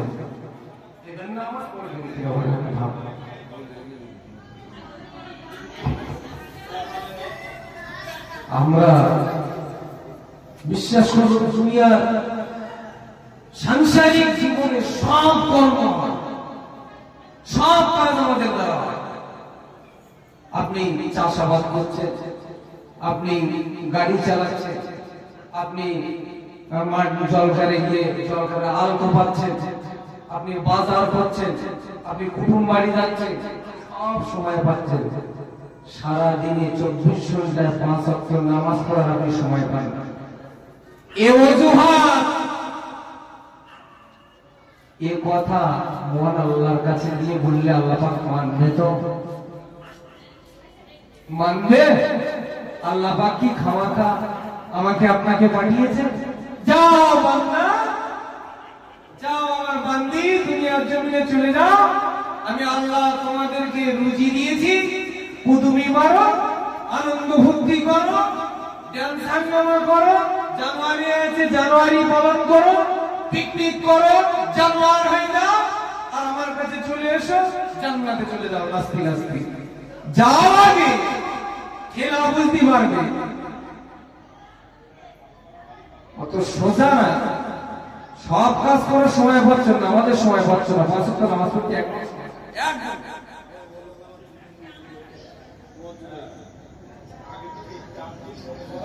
বুঝতে পারবেন। নামাজ পড়ুন, নামাজ পড়ুন। আমাদের থেকে সময় কিন্তু চলে যাচ্ছে, এ সময় আর ফিরে পাওয়া যাবে না। কাজে লাগান।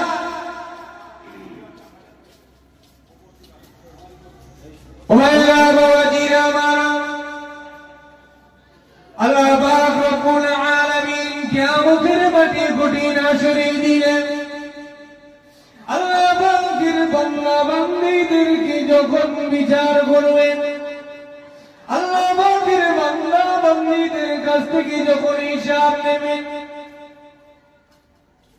হিসাবটা নেবেই একদিন, দিতেই হবে আমাকে। আল্লাহ পাকের একজন বান্দাকে ডাকবেন, আল্লাহ পাকের বান্দা, আল্লাহ পাকের বান্দাকে একদিন আল্লাহ পাক ডাকবেন,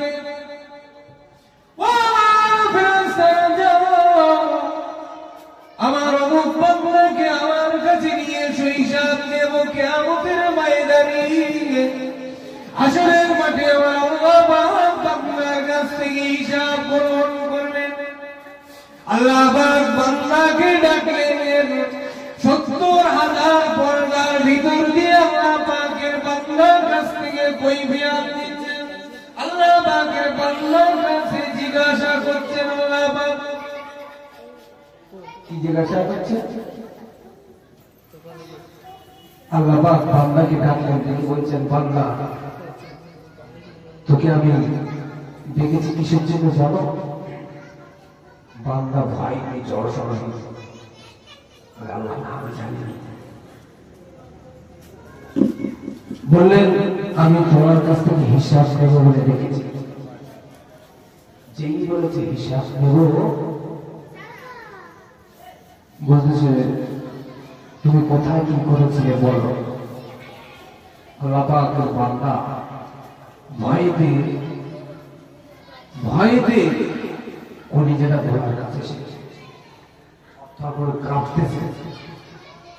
কি হিসাব?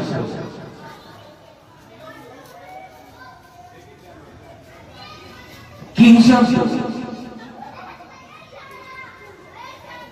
আল্লাহ পাকের বান্দা, আল্লাহ পাকের বান্দাকে যখনই ডাকলেন, বান্দা ভয়তে জড়সড় হয়ে গেলেন, বান্দা ভয়তে থরথর করে কাঁপছেন। বান্দার কলিজা খানা গলার কাছে চলে আসলো। আল্লাহ পাক জিজ্ঞাসা করলেন, বান্দা তোমার কাছ থেকে আমি হিসাব নিতে চাই। পৃথিবীর জমিনে, পৃথিবীর জমিনে তুমি কি এমন আমল করেছো আমার সঙ্গে বলো। আল্লাহ পাকের বান্দা পৃথিবীর জমিনে যত সৎ কাজ করেছিল, যত আমলে সালেহ করেছিল, সমস্ত নেক আমলগুলো তিনি বলতে থাকবেন। আল্লাহ পাকের বান্দা বলবেন, আল্লাহ পাক আমার সমস্ত আমলগুলো সব বলে ফেলেছি। আল্লাহ পাক আবার জিজ্ঞাসা করবেন, বান্দা পৃথিবীর জমিনে তুমি কি কোনো গুনাহ কাজ করোনি? বান্দা ভাইটা আরো কাঁদে, কি হলো? গুনার কাজ বলতে চাই না। আল্লাহ পাক নিজেই বলবেন, বান্দা অমুক দিন অমুক কাজ করেছি। বান্দা ভাইতে বলবে, আল্লাহ করে ফেলেছি। অমুক দিন অমুক দিন অমুক কাজ করছে, আল্লাহ ভাইতে বলবো, আল্লাহ করে ফেলেছি, মাফ করে দাও, আল্লাহ মাফ করে দাও। বান্দা ভাইতে জড় সবাই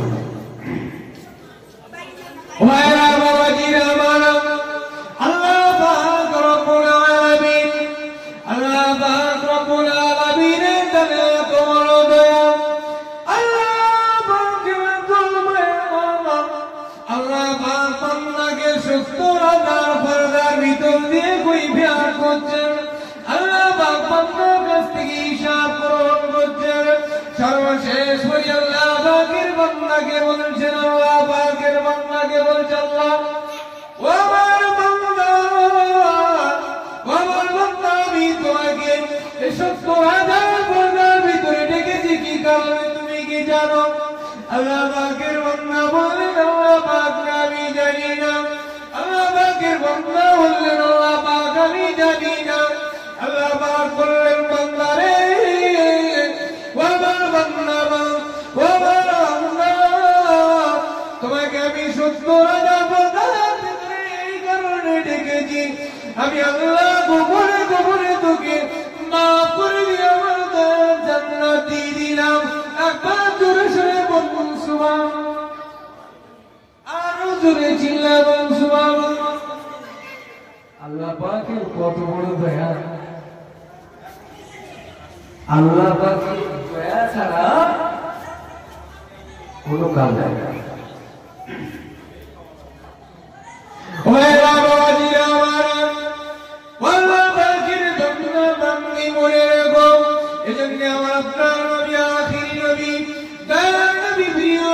মুহাম্মদুর রাসূলুল্লাহ সাল্লাল্লাহু আলাইহি ওয়াসাল্লাম বলেছেন, আমার উম্মত উম্মতি, তোমরা 5 ওয়াক্ত নামাজ পড়বে, তোমরা 5 ওয়াক্ত ফরজ নামাজ আদায় করবে।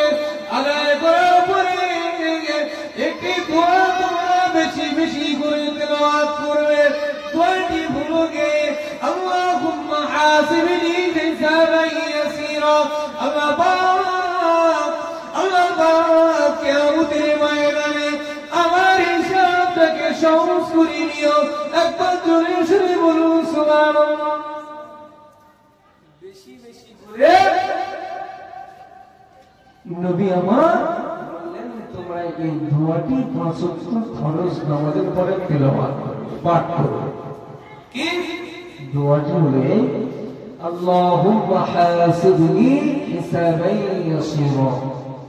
আল্লাহ কিয়ামতের দিন যেদিন আল্লাহ পাক বান্দা বান্দির কাছ থেকে হিসাব গ্রহণ করবে, আমার হিসাবটা আসানের সঙ্গে। বাবা, আল্লাহ পাকে নবীরা পর্যন্ত ছাড় পাবে না, হিসাব সবাইকে দিতে হবে, হিসাব সবাইকে দিতে হবে। আমাদের গুনাহ করাটাই স্বাভাবিক, গুনাহ হওয়াটাই স্বাভাবিক, কিন্তু বান্দা ভাবে না আমাদের কদমে কদমে গুনাহ, আমাদের পা ফেললেই গুনাহ, কথা বললেই গুনাহ। এই জন্য যেমন আমাদের গুনাহ হয়, ঠিক তার পাশাপাশি যতটা আমল করতে আল্লাহ পাকের দরবারে সেদিন গিয়ে বলতে হবে, আল্লাহ আমার দ্বারা যেমন গুনাহ হয়েছে, তোমার কাজ আমিও কিছু করেছি।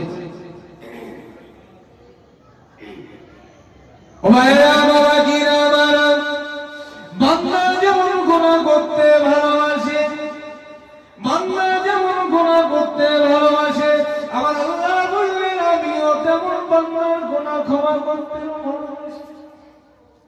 তবে আল্লাহর কাছে ক্ষমা নিতে গেলে কাজ করতে হবে। আল্লাহ কি এত নিষ্ঠুর বলেছে নাকি আমি কারো ক্ষমা করবো না? যত যদি গভীর রাত্রে আল্লাহর কাছে তওবা করে দুটো চোখের পানি মেলে রোনাজারি করে আল্লাহর কাছে দোয়া চায়, আল্লাহ পাক বললেন আমি বান্দার গুনাহ ক্ষমা করে দেব।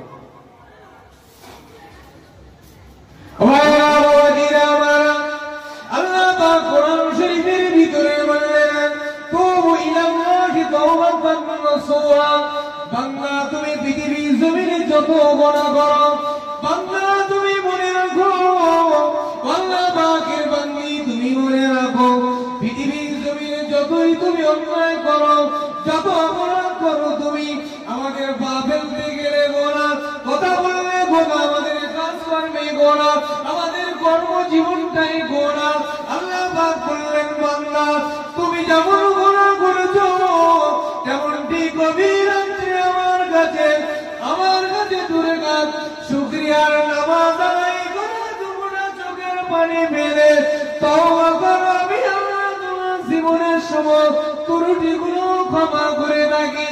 আল্লাহ পাক নিজেই বললেন তুবু ইলাল্লাহি তাওবাতান নাসুহা, বান্দা তুমি খালিস অন্তরে তওবা করো, বান্দা তুমি খালিস অন্তরে আমার কাছে তওবা করো, আমার কাছে মাফ চাও, আমি আল্লাহ তোমার তওবা কবুল করব, আমি আল্লাহ তোমার গুনাহ মাফ করে দেব। একবার জোরে জোরে বলুন সুবহানাল্লাহ।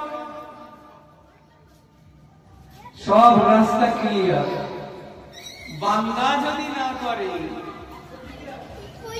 কিন্তু বান্দা হিসেবে বান্দাকে দিতে হবে, অন্য কাউকে দেবে না। তোমার হিসেবে আমি দেবো না, আমার হিসেবে তুমি দেবে।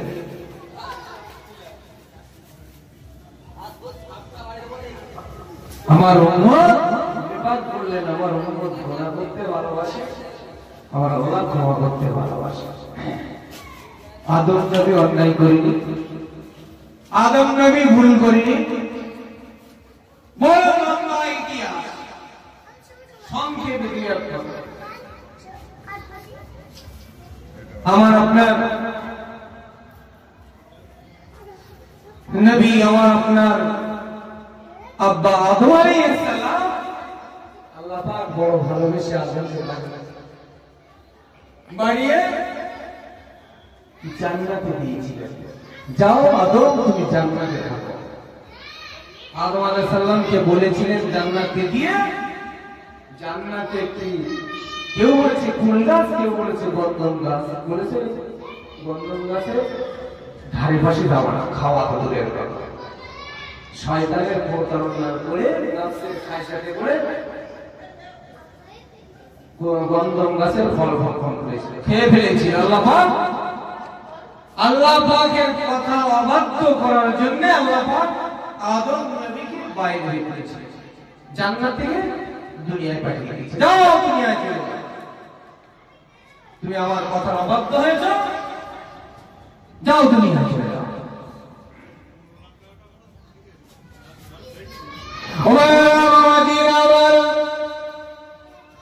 মনে রেখো আমাদের আদি পিতা, আমাদের আব্বা আমাদের আব্বা আদম আলাইহিস সালাম আল্লাহ পাকের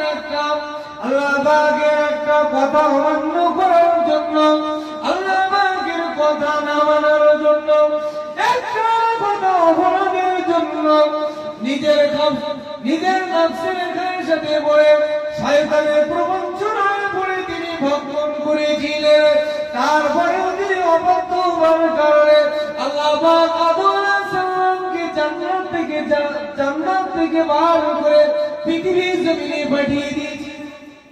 একটা অন্যায়ের জন্য যদি জান্নাত থেকে পৃথিবীতে যায়, আমার আপনার এই হাজার হাজার কোটি কোটি অন্যায়, এই এত অন্যায় পৃথিবী কেন, এই পৃথিবীতে বের করতে হবে, ফলে পৃথিবী থেকে বেরিয়ে আমার এখানে থাকতে হবে, এই পৃথিবীতে বেরিয়ে যাবে। কোথায় যাবে? কোথায় যাবে? এ পৃথিবী কার? জমিন কার? আসমান কার? আল্লাহ। কোথায় যাবে? কোথায় যাবে?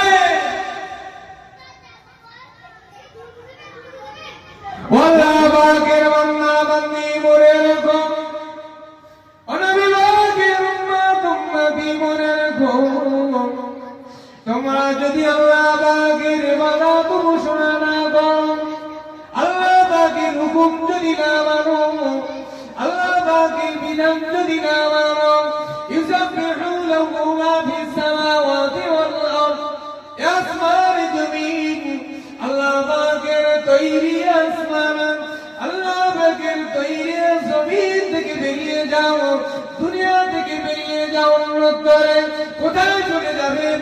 সব আল্লাহ পাক সৃষ্টি করেছেন, আসমান আল্লাহ পাক বানিয়েছেন, জমিন আল্লাহ পাক বানিয়েছেন, গোটা পৃথিবীটাকে আমার আল্লাহ বানিয়েছেন, তামাম দুনিয়াটাকে আমার আল্লাহ বানিয়েছেন।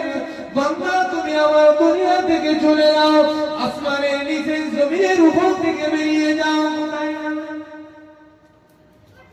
কোথায় যাবে? আল্লাহ পাকের আসমান জমিনটাকে তো প্যাকেট করে রেখে দিয়েছে, যাবে কোথায়? আল্লাহর হুকুম মানবে না, যাও বেরিয়ে যাও। আল্লাহ যথারীতি মাথায় রাখবেন, 3 বেলা কিন্তু রুজিতে যাচ্ছে। আপনার কথা বলা, দেখা, চলা, বোঝা কিন্তু ক্ষমতা দিয়েছেন, অস্বীকার করলে হবে না। আপনি পাগল নয়, আপনি উন্মাদ নয়, আপনি বোঝেন না এমনটি নয়, সব আপনি বোঝেন, জানেন, পারেন। সোজা সেদিন হিসাব দেবেন কিভাবে? চিন্তাই করুন, চিন্তা করুন। আর তা না হলে আমার আস্তে থেকে বেরিয়ে যাও। আল্লাহ পাক প্যাকেট করে যাওয়ারও পারলে ধরা খেয়েই যাবে, লাইন খারাপ। ও বাবাজিরা আমার, নবী আদম আলাইহিস সালাম যদি একটি অপরাধের কারণে দুনিয়ায় আসতে হয়, আমি আপনি হাজার অন্যায় করে বসেছি, হাজার ত্রুটি করে বসেছি বাবা। নবী আদম আলাইহিস সালাম একটি অপরাধের কারণে যদি দুনিয়ায় 350 বছর যদি কাঁদতে হয়, 300 বছর মতন ধরে 350 বছর যদি রোনাজারি করতে হয়, একটা অপরাধের কারণে 300 বছর, 350 বছর কেঁদেছে, কেঁদে কেঁদে কেঁদে কেঁদে চোখের পানি শেষে রক্ত আসছে একটা অপরাধে।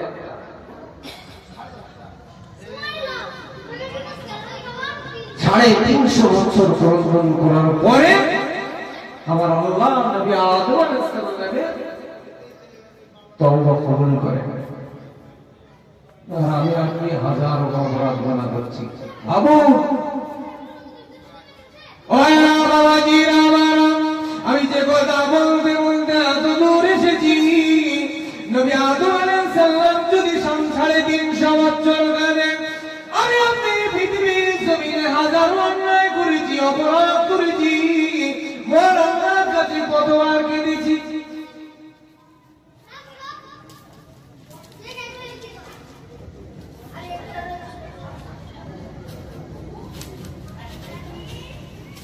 এই দরুদ শরীফ পড়েন, আল্লাহ যদি কাঁদে, আমি আপনি কতবার কাঁদা দরকার ভাবো, কতবার কাঁদা দরকার ভাবো। ওয়া বাবাজিরা আমার, কিয়ামতের মাঠে কঠিন হাসরের দিনে মধ্যে মহান আল্লাহ পাকের দরবারে যেদিন আল্লাহ পাক আমাকে আপনাকে কৈফিয়ত করবেন, আমাকে আপনাকে কিয়ামতের ময়দানে হাজির হতে হবে। কিয়ামতের দিনটা হবে এত লম্বা, কিয়ামতের সময়টা হবে এত লম্বা, দুনিয়ার জমিনে 500 বছরের সময়, আর কিয়ামতের দিনের 1 ঘন্টা সময় কিন্তু সেদিন হবে দুনিয়ার 500 বছরের সময়, কিয়ামতের ময়দানে 1 ঘন্টা সময়। সময় দুনিয়ায় 500 বছর আর কিয়ামতের দিন 1 ঘন্টা, একই টাইম, কত লম্বা।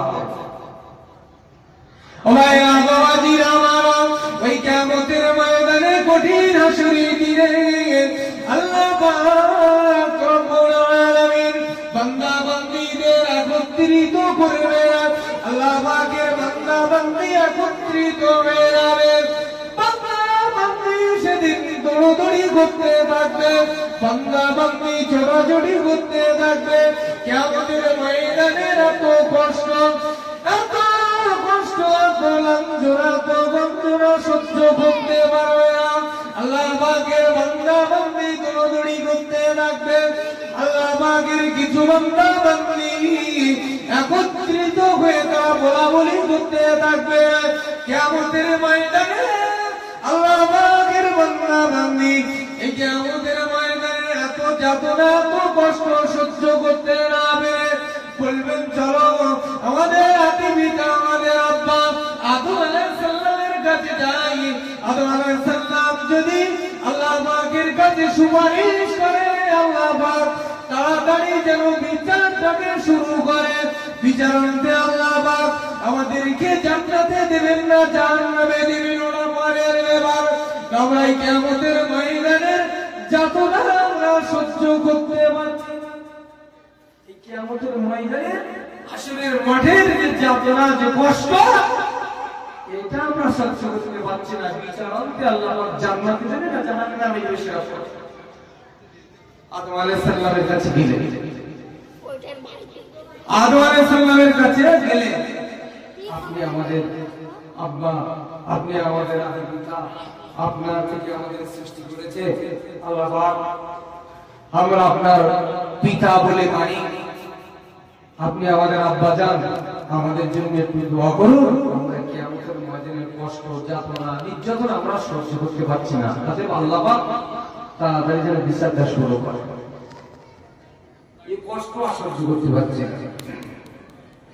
ও ভাইরা বাবাজিরা আমার, সেদিন নবী আদম আলাইহিস সালাম বলেছিলেন, বান্দা বান্দি, ওয়াল্লাহ পাকের বান্দা বান্দি মনে রাখো, ও আমার আদম সন্তান মনে রাখো, আল্লাহ পাক আমাকে বড় ভালোবেসে তৈরি করেছিলেন, বড় ভালোবেসে আমাকে বানিয়েছিলেন, আমাকে বানিয়ে জান্নাতের ভিতরে দিয়েছিলেন। আল্লাহ পাকের একটি কথা অমান্য করার জন্য আল্লাহ পাক আমাকে জান্নাত থেকে বিতাড়িত করে দুনিয়ার জমিনে পাঠিয়েছিলেন। আল্লাহ পাক যদি কিয়ামতের ময়দানে, আল্লাহ পাক যদি কিয়ামতের ময়দানে আমার এই ব্যাপারে জিজ্ঞাসা করে, আমার এই ব্যাপারে যদি কৈফিয়ত করে, আমি লাজবাব হয়ে যাব, আমি উত্তর দিতে পারবো না, আমি আল্লাহ পাকের দরবারে সেদিন জবাব দিতে পারবো না। আমি এই চিন্তায় বিভোর হয়ে আছি, আমি এই চিন্তায় ব্যস্ত হয়ে পড়েছি, আমি এই চিন্তায় ব্যস্ত হয়ে পড়েছি। কিয়ামতের ময়দানে যদি আমার এই বিষয়ে জিজ্ঞাসা করে, আমি আল্লাহ পাকের কাছে কি হিসাব দেবো, সেই চিন্তায় ব্যস্ত, আমি কারোর জন্য সুপারিশ করতে পারবো না। তবে তোমরা নবী নূহ আলাইহিস সালামের কাছে যেতে পারো, কারণ নবী নূহ আলাইহিস সালাম 900 বছর হায়াত পেয়েছিলেন, ইসলামের দাওয়াত দিয়েছিলেন। ওখানে যাও, যদি নবী নূহ আল্লাহ পাকের কাছে সুপারিশ করে, হয়তো আল্লাহ পাক চাইলে তাড়াতাড়ি করতে পারে। আল্লাহ পাকের বান্দা বান্দি মনে রাখো, নবী নূহ আলাইহিস সালামের কাছে চলে গেলেন। নবী নূহ আলাইহিস সালামের কাছে যখনই গেলেন, নবী নূহ আলাইহিস সালামের কাছে গিয়ে বললেন, নবী নূহ, ও নবী নূহ, আর আমরা সহ্য করতে পারছি না, আর আমরা কিয়ামতের মাঠের যাতনা আমরা সইতে পারছি না, তুমি আল্লাহ পাকের কাছে আমাদের জন্য একটি সুপারিশ করো। নবী নূহ আলাইহিস সালাম বলেছিলেন, নবী নূহ আলাইহিস সালাম বলেছিলেন, আমি আল্লাহ পাকের কাছে কিভাবে সুপারিশ করব, আমি তোমাদের জন্য আল্লাহ পাকের কাছে সুপারিশ করতে পারবো না। কারণ এটাই, আল্লাহ পাক আমাকে পৃথিবীর জমিনে 900 বছর হায়াত দিয়ে পাঠিয়েছিলেন, 900 বছর আমি ইসলাম প্রচার করেছি, 900 বছর আমি কলিমার দাওয়াত দিয়েছি, আমি ইসলামের দাওয়াত দিয়েছি। মাত্র 80 জন মানুষ হেদায়েত হয়েছিলেন, অন্যান্য রিওয়ায়েতে এসেছে মাত্র 8 জন মানুষ হেদায়েত হয়েছে। আল্লাহ পাক আমাকে বড় ভালোবেসে নবুয়ত দিয়ে নবী করে পৃথিবীর জমিনে 900 বছর আগে দিয়ে পাঠিয়েছেন, আর 900 বছর ইসলাম প্রচার করে মাত্র 8 জন মানুষ হেদায়েত করেছি। এই বিষয়ে যদি আল্লাহ পাক আমার কাছে কৈফিয়ত করে, আমি লাজবাব হয়ে পড়বো, আমি আল্লাহ পাকের কাছে জবাব দিতে পারবো না, আমি আল্লাহ পাকের কাছে সুপারিশ করতে পারবো না। কে সুপারিশ করবে? একটা ত্রুটির জন্য নবীরা পর্যন্ত যদি এমন কথা বলে, আর আমাদের দ্বারা কত ঘুরি আমাদেরকেও সে বিষয়ে ভাবতে হবে, চিন্তা ভাবনা করতে হবে। নবী ইব্রাহিমের কাছে নূহ পাঠিয়ে দিলেন, যাও আল্লাহ পাকের দোস্ত আল্লাহ পাকের বন্ধু